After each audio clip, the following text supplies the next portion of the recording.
Hi everyone, Liane here. I hope you're doing well. So this is my beautiful Hobonichi Weeks. After taking maybe 5 months of a break, did not use this for 5 months. In fact, I really thought I wasn't going to use one a weeks for next year. However, because of the way that I've been using it recently, I did buy myself a Hobonichi Weeks for next year. Really excited to move into this. But let me just give you a flip through, give you kind of just a chat about how I've changed up my process.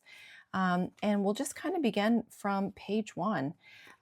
Just to do a quick dimension check here, it's about 3 5/8 inches by 7 3/8 inches tall.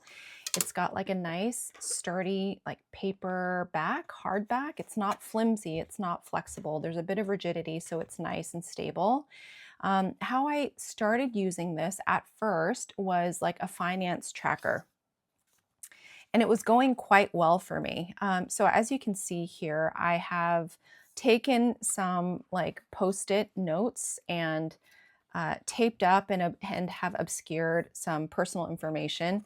But if I were to just go through it from page one, you open the cover, and this is a post-it note that I have had for many years. It was based on some article that I read like 10 years ago, which is 75% of your income is the max that you can spend. 15% is a minimum you invest, and 10% is a minimum that you save. This right here is like a what do you call it? It's like it's what comes with every week's. And it's an adhesive that you can stick anywhere, but I chose to stick it right here. And what I use it for right now is to store my star stickers, and I'll show you my process for that in just a second. But when I first got this, it was to track my finances. And yeah, this first section here, it was blank. I didn't know how to use it, and so I left it blank. And oh yeah, and I did tape up this section here because I was using the first few months, January and February, to track my daily expenses. And so I have that just kind of posted together.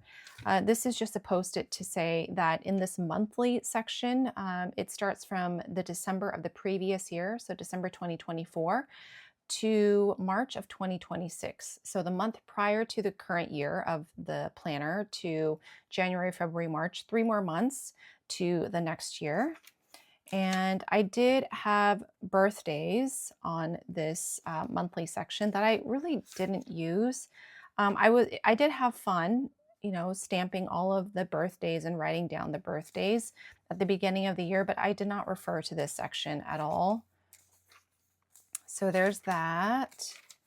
And then I'll get to the stars in just a second, because that's what I'm using now with my current system, but it wasn't what I was using back when I used it as a finance tracker. This is a test page. It's just a mock-up of what my process used to be. And looking at it now, I almost have to take a minute just to figure out how I used it. But this was a system that I was using every single day for the first 3 full months of the year. So I would take my daily expenses, or I'd basically record all of my daily expenses. I did that in the weekly section here. Is it back here? Yes, it is back here. So I would write down my daily expenses each day. This is also a test page, but I would write down all of my expenses as the day went on, and then at the end of the day, I'd total it all up and then write how much I spent that day. Yep.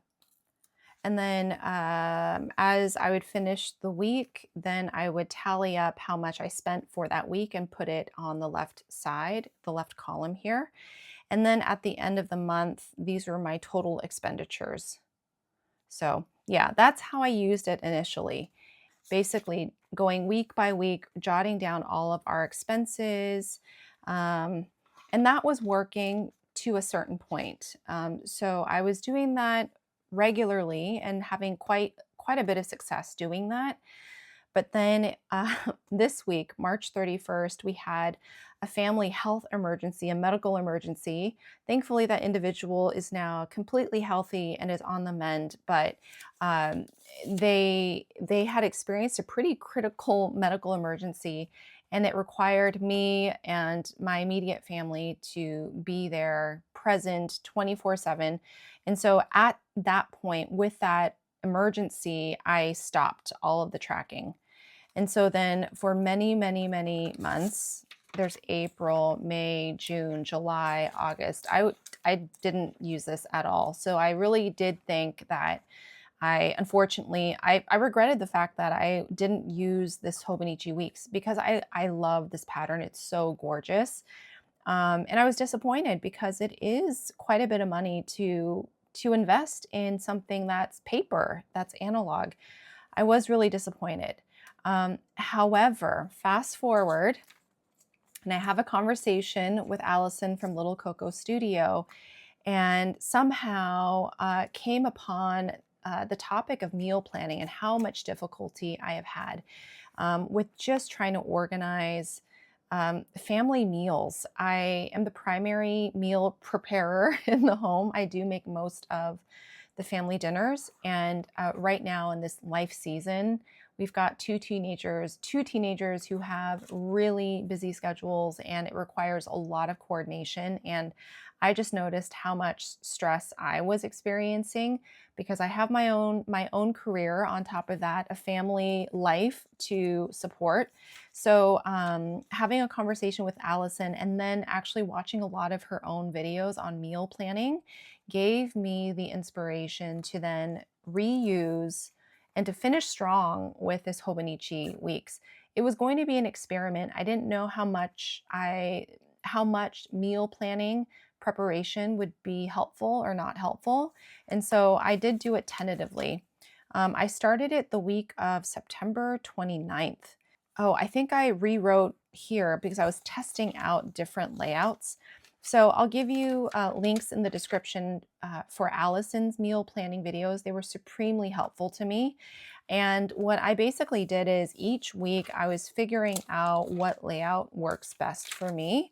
And now I am in like my 5th week, and it has been a real game changer, a real, real game changer. So let me just share with you. So really from March, April, May, June, July, August, and most of September, it was left blank. But then what I just started to do, this is all inspired by Allison's meal planning layout and how she just had it all set up. So I credit a lot of it to her. And so if you look at what I have written here and how I have set up my pages, it'll look very familiar. It'll look very similar to Allison's. So I started the last week of September, and just to let you know, this is still a work and a system in progress. I'm trying to figure out what works best for my needs and for our family schedule, as it's so hectic right now. But the first time that I tried it, what I love about the Hobonichi Weeks is that there's a lot of room for adaptability. So you can see these dots here. It gives you room to be able to basically segment the left-hand side into 3 columns. And so what I did here for my first week of experimentation, I think this might have been this was my first week, the week of September 29th. So I divided it into the first third, and now this is actually what I think was key for me, because I've tried meal planning before, but then this time it stuck. And I think it's because what Allison taught me in one of her videos is that the week leading up to the following week, what she does is she makes sure that she will write down any commitments that she has that will interfere with the time that she is preparing the meal. So if I have any afternoon, late afternoon, or even evening commitments, I will write it down here on the left-hand side. So as you can see, my first column here, it says this week.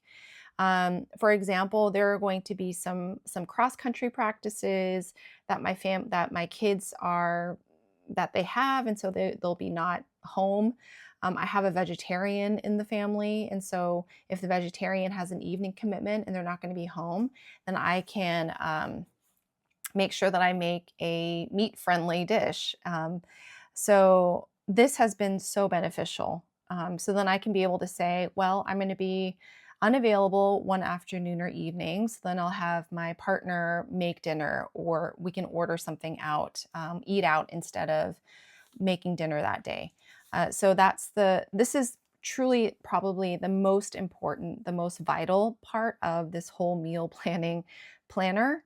And then here, this was my first go around. I have this first third up here to just talk about some lunch ideas, packing lunches for the kids, dinner ideas, what I could make. And this is what I have. What do I have in the fridge, in the pantry that I could use up, so that I don't have to go buy new ingredients when we have plenty of ingredients that we can make meals out of.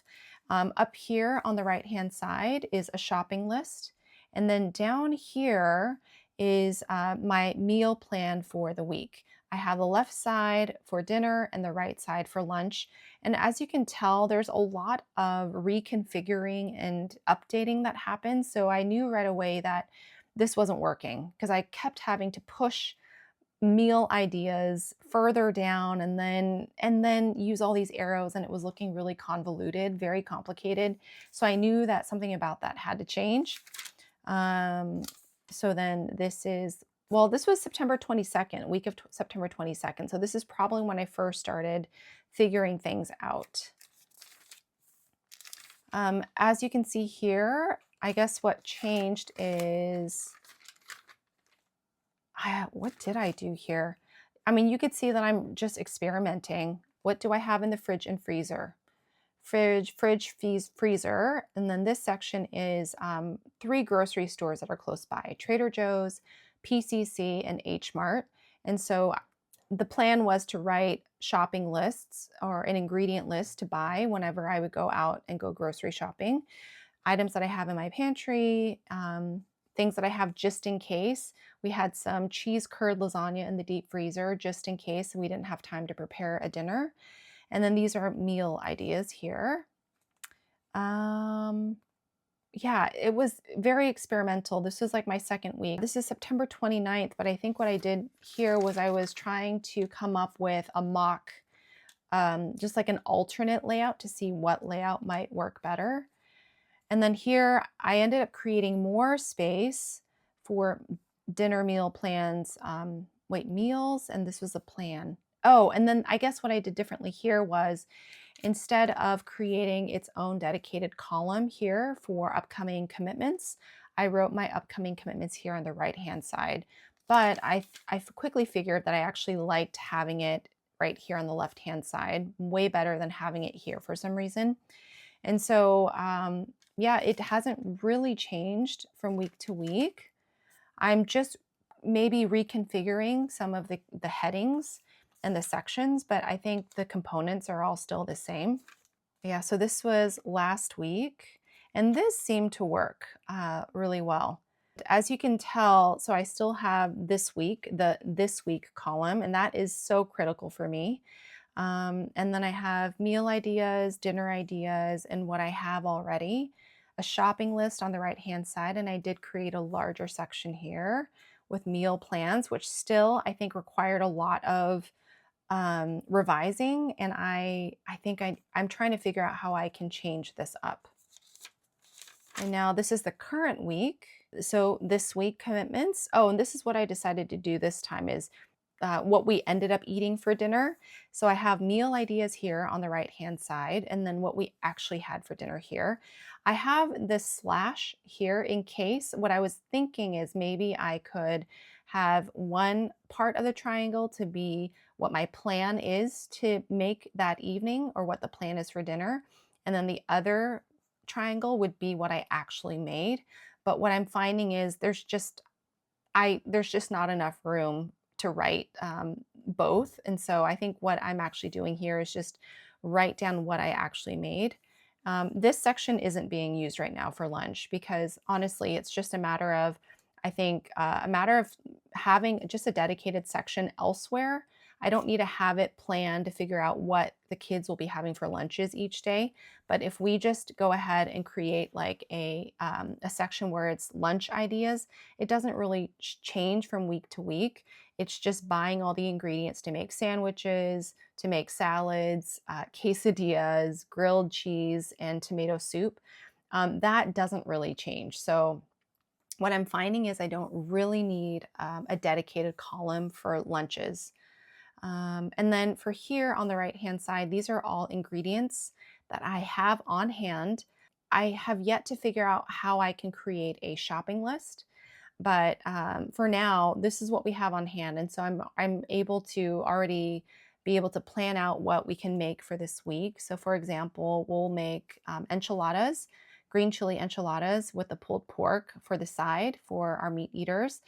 Smoky bean and sweet potato burritos, pasta night, the night before the kids' cross-country meets. And then Korean, I just had this here with a colon because I want to make a Korean dish, and then build your own burritos. So that has been really, really helpful. And I just love being able to use my, I don't have it here with me right now, but it's my Uni Jetstream, the Hobonichi collab.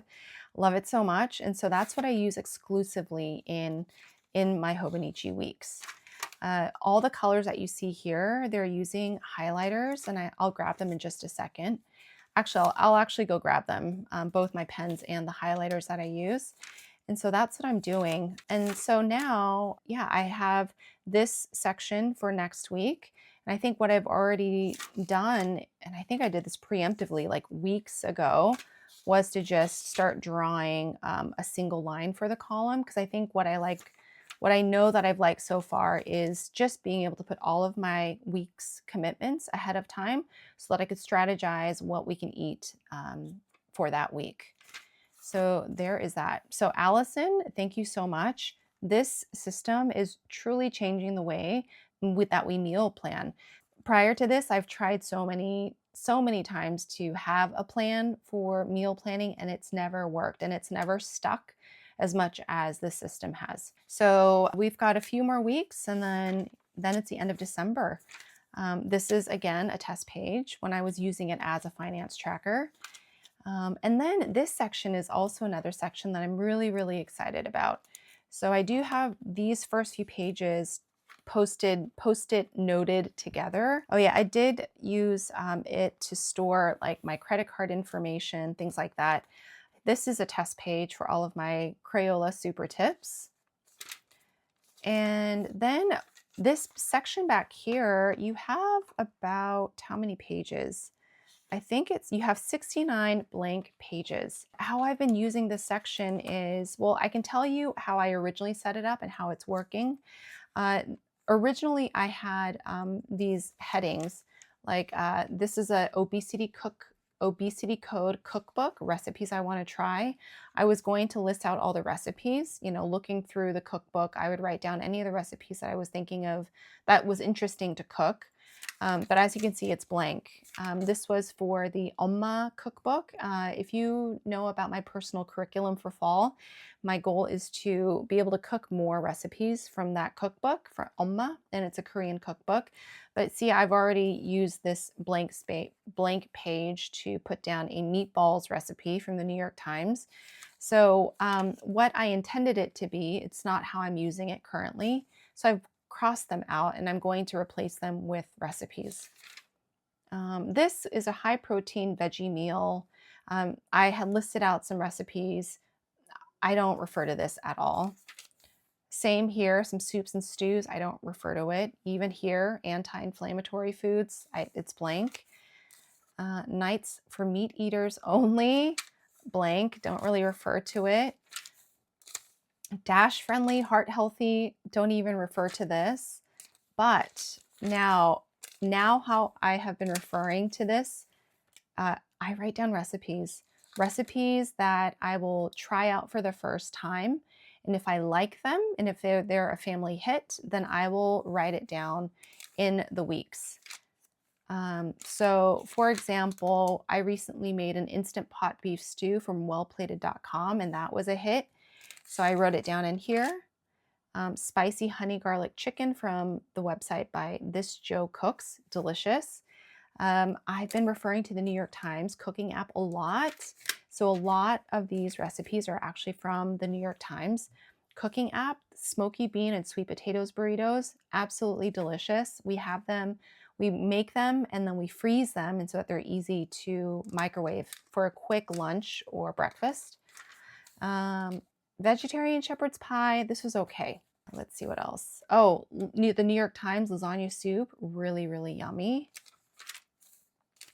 This is takdoritang, and this is like a Korean chicken stew, braised chicken stew, really delicious, and some other Korean recipes. So this is what has been a true game changer for me, because what I end up doing is I don't have the binder clips here with me. I keep them upstairs in the kitchen. So what I end up doing is when it's time to cook, I just put the little binder clips, and I will prop this. I'll prop this on the phone stand that we have in the kitchen, and I will cook and basically refer to my recipe that I've written down. For me, the fact that I get to write down these recipes by hand helps me to remember the instructions. Gives me, for some reason, it's like I can kind of anticipate what to do next because I've written it down, and it's just more helpful to see it on a page versus a screen on my phone. Also, being an analog person, I am just loving the texture. I love the crinkly paper and the texture of all the written notes on the pages. I love that so much. Oh, I forgot to tell you. So this section here, it houses my stickers. I bought this on Amazon for it was like 1,000 stars. And when I got it, it wasn't what I had expected. I was really disappointed, to be honest. However, I'm now really getting used to it, and I'm just using it because I committed. I bought it. So now I'm using it up. And how I'm using it these days is I put a star on the days that I'm cooking, or that we've cooked a meal. Where is it right now? Here it is. And look at that. Doesn't that look so pleasing? So these are all the days that we have cooked, that we've cooked at home. So I'm going to use up all these stars. I have 900 more stars to use up, and it's been really fun. It's so gratifying to be able to put a sticker for each day that you've cooked a meal. And then also this system, it's going to continue to evolve. So I will give you an update probably the beginning of next year as to how my system will be by then, because I'm sure I will have honed it enough to a point where it becomes very streamlined. So I'm really excited to see how my process evolves by that point. That is how I am, this is how I'm using my Hobonichi Weeks. Let me know what you think in the comments below. I'll see you next time. Take care. Bye.